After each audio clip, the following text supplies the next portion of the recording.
Assalamu alaikum wa rahmatullahi wa barakatuh. Dear all, this is Ustadha Shaista. Hope you all are doing well. Inshallah, this semester I am going to teach a class for the memorization of Surah Yasin and Surah As-Sajdah. And in this class, we will focus on memorization of these surah with proper Tajweed, inshallah. At-Tirmidhi and Abu Dawood narrated from Abdullah ibn Amr that Prophet Muhammad sallallahu alaihi wasallam said, "It will be said to the companion of the Qur'an, recite and rise in status. Recite as you used to recite in the world, for your status will be at the last verse that you recite." There is no doubt that we all want to get the higher status in Jannah.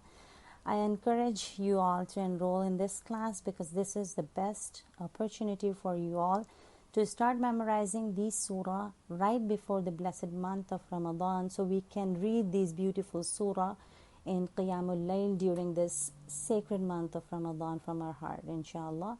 May Allah make us amongst the companions of the Qur'an. I hope and pray that Allah subhanahu wa ta'ala make this class the most beneficial experience for all of us. Ameen. Jazakumullahu khairan. Assalamu alaikum wa rahmatullahi wa barakatuh.